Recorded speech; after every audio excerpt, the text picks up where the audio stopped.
Alright, so this video is going to be an overview of Act 2. I think it will be shorter than the one for Act 1 because I don't have to introduce the character, the barbarian. The main things that I'm going to recommend is that when you first arrive in Act 2, you do not go to the sewers. Go ahead and go out into the desert zones and do like the Herodic Cube and do the, oh, no sound. Do the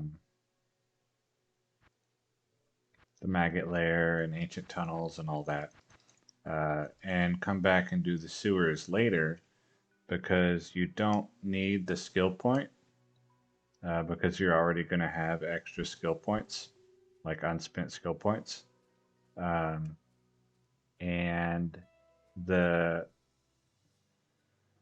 the monsters down there can be pretty high level relative to yours when you first arrive at Act 2, and so you're not going to be doing much damage to them.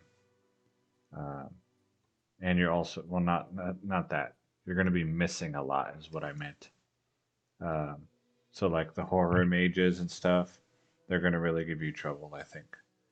Once you've done a bunch of the other quests, you've leveled up a bit, maybe found a better weapon. Then um, the sewers is much easier.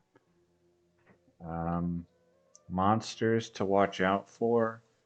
Rodament can be tough if if the skeletons swarm you, and you don't have any cannot be frozen. I do not have a source of cannot be frozen, so his horror mages would chill me and slow me down.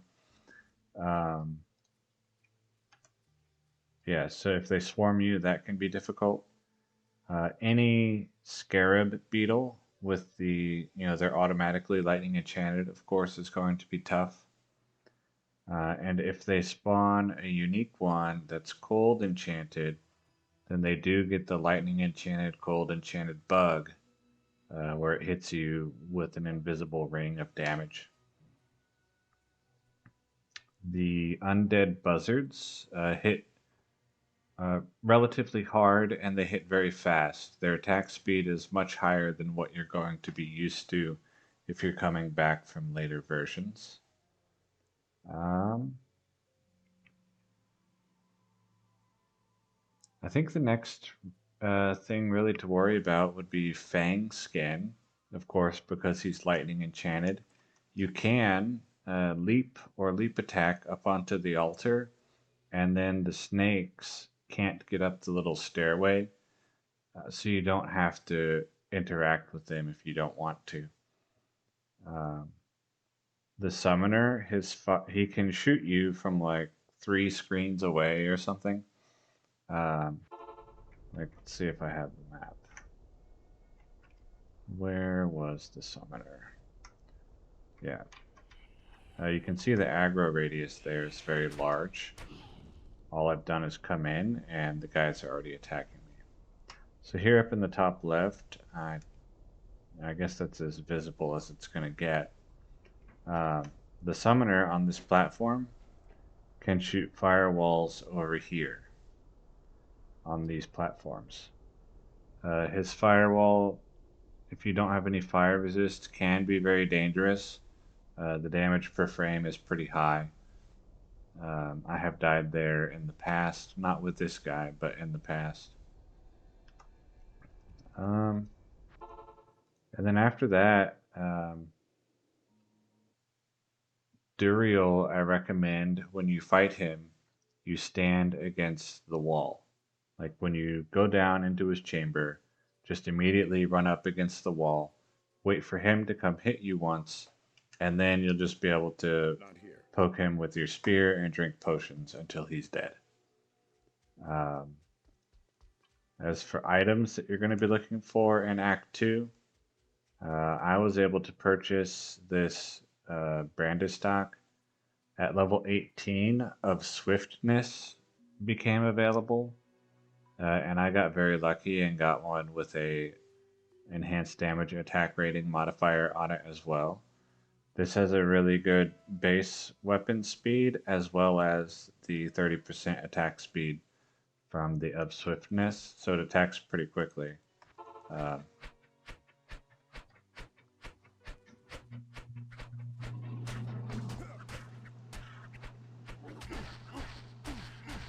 so uh, you shop from Farah, as well as I shop from Elzix. Uh, and just look for any spear class weapon. You can also check the gloves uh, for attack speed. Other than that, besides just gambling quilted armors, there's not really much to say about the items. In order to equip the Brandistock, I had to put an emerald in this helmet to get 5 more dexterity because I only have 45 to wear a pike, and this required 50. Uh, if you choose not to do full clears, then the places that I recommend where you're going to get experience is going to be the ancient tunnels. There's decent monster density in there, and either the Arcane Sanctuary or Talrash's tombs, the false tombs. The other thing you can try, if you want to try it, is in the Canyon of the Magi. If you get beetles, let's see if I got beetles. Looks like I did not get beetles. The eggs, the sand maggot young that come out of their eggs, and there's 4 of them, will give you experience. So as long as they're laying eggs, you can continue to get experience forever. Uh, I don't like to do that personally because I find it very frustrating trying to wait for them to lay eggs. Sometimes they'll just stop laying eggs and never lay eggs again. But if you want to try it and see how it works, then the Canyon of the Magi also, you could do it in the Far Oasis, but there the eggs will only produce 2 sand maggot youngs. In the Canyon of the Magi, the eggs will produce 4. So it's viable as long as they're laying eggs.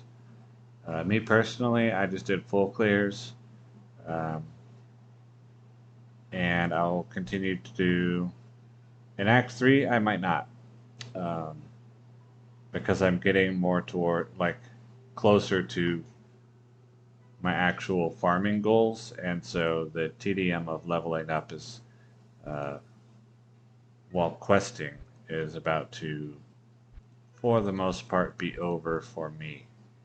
And that's why I do full clears, is it makes it more interesting to do the questing part than do a few quests, grind out a few levels, do a few quests.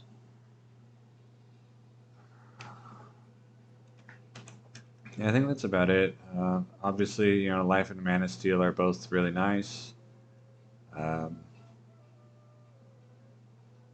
yeah, check shops for gloves and check shops for uh, gloves with attack speed and for spear class weapons with attack speed. At level 18, I said you can start getting swiftness. So, pretty straightforward. There's not much to Act 2, really.